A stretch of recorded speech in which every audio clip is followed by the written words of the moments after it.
Hello అండి, welcome to వసూరామ్ vlogs.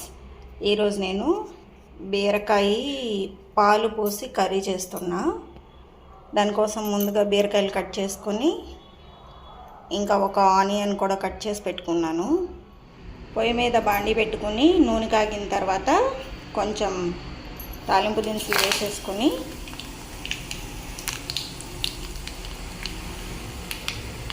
తాలింపు దినుసులు వేయించుకున్న తర్వాత ఉల్లిపాయ వేసుకుందాం.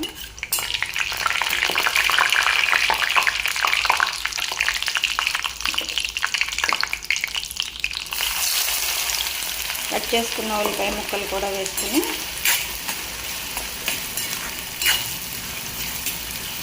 ఉల్లిపాయ బాగా వేగిపోయిన తర్వాత అప్పుడు బీరకాయ ముక్కలు యాడ్ చేసుకోవాలి. ఉల్లిపాయ బాగా ఫ్రై అయిపోయింది కాబట్టి బీరకాయ ముక్కలు వేసేస్తా.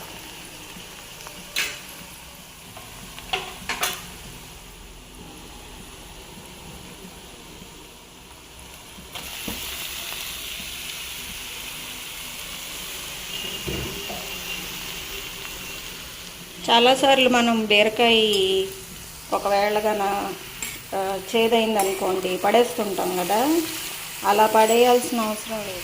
కొంచెం ఉప్పు పట్టించేసి కాసేపు పక్కన పెట్టేయాలి. కొయ్యక ముందు చేస్తే ఇంకా మరీ మంచిది. బీరకాయ తోలు తీసేసి పట్టించే ఫస్ట్ చూసుకుంటాం కదా ఏది ఉందా లేదా అని.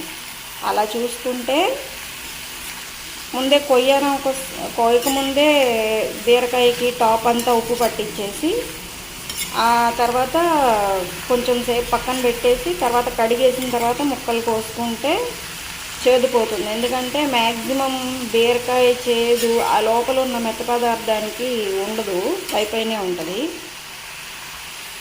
ఒకవేళ లోపల కూడా ఉంది అంటే అప్పుడు ముక్కలు చేసిన తర్వాత కూడా ఉప్పు పట్టించి కాసేపు పక్కన పెట్టేసి ఒకసారి వాటర్తో కడిగేసుకొని పిండేసుకొని కూర చేసేసుకోవచ్చు అన్నమాట.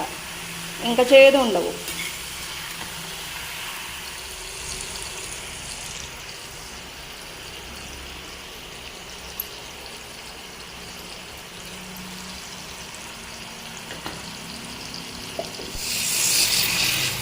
ఇప్పుడు కొంచెం పసుపు వేస్తున్నా.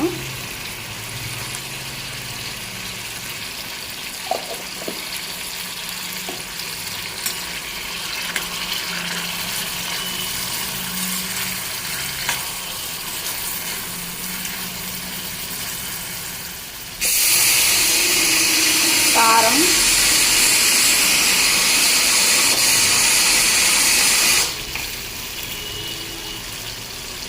కారం కొంచెం చూసి వేసుకుంటే బెటర్. ఎందుకంటే బీరకాయలో ఊరికే కారం ఎక్కువ అయిపోతుంది. సో పాలు పోసుకుంటాం కాబట్టి ఏమంత అనిపించదు, కమ్మగా ఉంటుంది.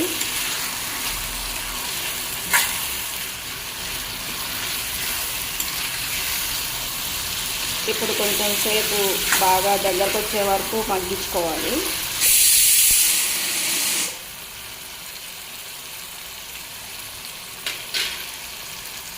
ఇప్పుడు ఒకసారి మూత తీసి ఎంతవరకు మగ్గిందో చూసుకున్నాము.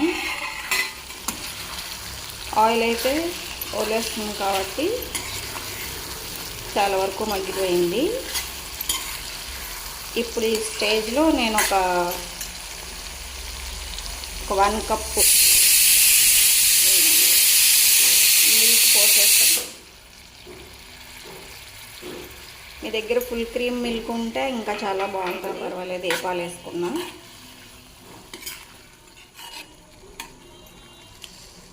ఇప్పుడు ఈ పాలల్లో ఒక 5 మినిట్స్ ఉడికిన తర్వాత కొంచెం దగ్గరికి వచ్చేస్తుంది కదా, అప్పుడు మనం కట్టేసుకోవచ్చు. ఇప్పుడు ఒకసారి చూసుకొని కట్టేసుకోవచ్చు. అయిపోయింది, దగ్గరకు వచ్చేసింది అండ్ బాగా మగ్గిపోయింది. బీరకాయ పాలు ready. Thank you for watching.